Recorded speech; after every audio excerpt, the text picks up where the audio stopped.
सबको जय मसीह की। यीशु मूसा से श्रेष्ठ है।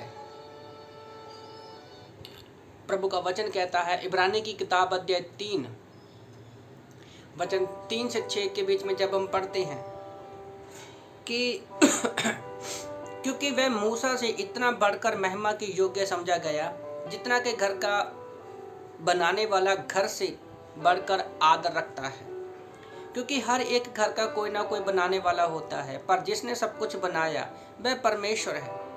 मूसा तो सारे घर में सेवक की नाई विश्वास योग्य रहा कि जिस बातों का वर्णन होने वाला था उनकी गवाही दे। पर मसीह पुत्र की नाई उसके घर का अधिकारी है और उसका घर हम हैं।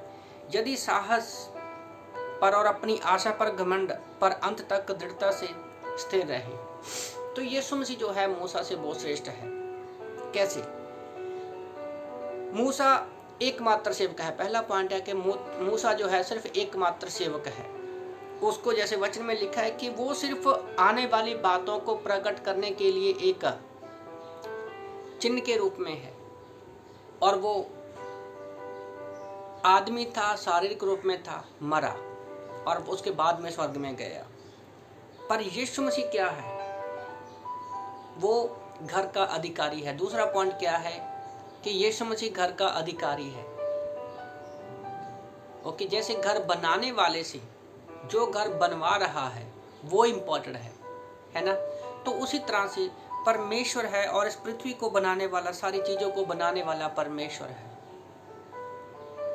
और यीशु मसीह जब पूरी दुनिया की सृष्टि की जा रही थी उस समय परमेश्वर, पिता, पुत्र, पवित्र आत्मा तीनों थे। इसलिए मूसा से यीशु मसीह श्रेष्ठ है क्योंकि वो घर का अधिकारी है। तीसरा पॉइंट है घराना। मूसा तो सिर्फ परमेश्वर के द्वारा दिए गए एक कार्य को पूरा कर रहा था एक सेवक के रूप में, पर यीशु मसीह का आज हम घराना है। जैसे वचन 6 में लिखा है कि हम उसका घर है, हम उसका घराना है, और हम इसलिए उस परमेश्वर आज हमारे अंदर रहता है। यीशु मसीह ने कहा था जब मैं जाऊंगा तो मेरा सहायक आएगा। सहायक कौन है? पवित्र आत्मा है, और वो आज हमारे अंदर है।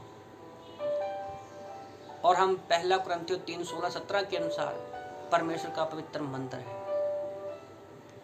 तो यीशु मसीह जो है वो सारे सब लोगों से श्रेष्ठ है। मैं इब्रानी की किताब पढ़ रहा था तो उससे मुझे ये बात अच्छी लगी और मैं आप लोगों के सामने शेयर कर रहा हूँ कि आज हमारे पास आनंद करने के लिए है। हमारा कोई भी हमें अगुवाई करने वाला हो सकता है, पर उन सारी चीज़ों में किसको दिखना चाहिए? सिर्फ और सिर्फ यीशु मसीह, क्योंकि वही सारी चीज़ों से श्रेष्ठ है। आमीन।